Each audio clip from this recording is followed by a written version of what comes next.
26শে December 2025 তারিখে দক্ষিণ কেরানীগঞ্জ থানাধীন হাসনাবাদ হাউজিং এলাকায় একটি মাদ্রাসা, যার নাম উম্মুল কোরা ইন্টারন্যাশনাল মাদ্রাসা, সেই মাদ্রাসার বিল্ডিংয়ে গতকাল সকাল 9টার দিকে একটি বিস্ফোরণ ঘটে এবং বিস্ফোরণের প্রচণ্ড আওয়াজ চতুর্দিকে ছড়িয়ে যায় এবং এই বিস্ফোরণের তাৎক্ষণিক ইম্প্যাক্টে বিল্ডিংটির ব্যাপক ক্ষতিগ্রস্ত হয়। বিল্ডিংটির আশপাশের সকলটি দেওয়াল ধসে পড়ে এবং আশেপাশে যে বিল্ডিং সেখানেও বেশ কিছু ক্ষতিগ্রস্ত ঘটে।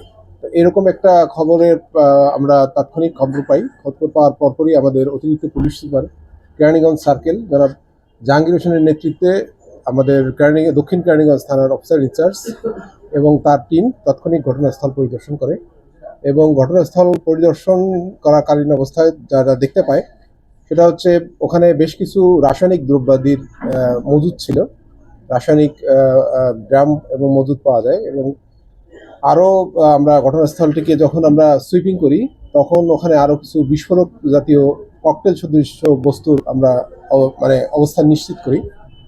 এই যখনই আমরা বিস্ফোরক জাতীয় জিনিস আমাদেরকে আমরা পর্যবেক্ষণ করি, যেহেতু এটা একটি বিস্ফোরক জাতীয় দ্রব্য হিসেবে আমাদের কাছে প্রাথমিকভাবে মনে হয়, আমরা তাৎক্ষণিক বাংলাদেশ পুলিশের যে স্পেশালাইজড ইউনিট আছে, এই বোম ডিসপোজাল ইউনিট, বিশেষ করে আমাদের অ্যান্টি টেররিজম ইউনিট এবং আমাদের আরেকটি স্পেশালাইজড ইউনিট আছে বাংলাদেশ পুলিশের সিআইডির ক্রাইম সিন ইউনিটকে আমরা তাৎক্ষণিকভাবে খবর পাঠাই এবং তারা অতি দ্রুত রেসপন্স করে তাদের এটিইউ থেকে বোম ডিসপোজাল ইউনিট আসে এবং তাদের আরেকটি তদন্ত টিম আসে।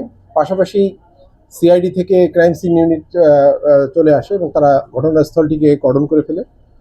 ক্রাইম সিনে হিসেবে ওটাকে আমরা ট্রিট করি এবং আমরা ঘটনাস্থলটিকে কর্ডন করে ওখানে ব্যাপকভাবে তল্লাশি করার এক পর্যায়ে আমরা ওখান থেকে বেশ কিছু আলামত সংগ্রহ করি, যার মধ্যে আছে ল্যাপটপে আছে, মনিটর আছে, বেশ কিছু রাসায়নিক মজুদ আছে, ড্রামের ভিতরে কিছু লিকুইড রাসায়নিক আছে এবং 4টি ককটেল সদৃশ বস্তু পাই, যেটা ক্রাইম সিন আলামত হিসেবে জব্দ করে এবং আমরা ওগুলোকে প্রপারলি জব্দ তালিকা অনুযায়ী জব্দ করি।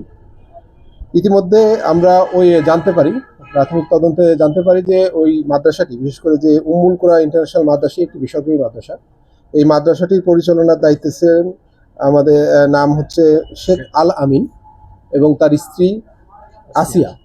এই দুইজন ওই বিল্ডিংটি ভাড়া নিয়ে 2022 সাল থেকে তারা এই মাদ্রাসার পরিচালনা করে আসছিলেন। মাদ্রাসার বিল্ডিংটির ভবনের মোট কক্ষ 4টি, 2টিতে মাদ্রাসার কক্ষ হিসেবে ব্যবহার করতেন, একটিতে তিনি বসবাস করতেন এবং আরেকটি তাদের একটা বসার রুম ছিল।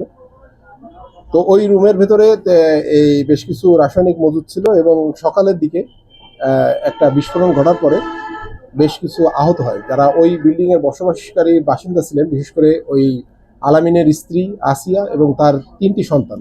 একটির নাম হচ্ছে উমায়ার, বয়স হচ্ছে 10 বছর, আরেকজনের নাম আব্দুর রহমান, বয়স 2 বছর, আর আরেকটা বাচ্চা আছে আল আমিন, ওর বয়স হচ্ছে মাত্র 6 মাস।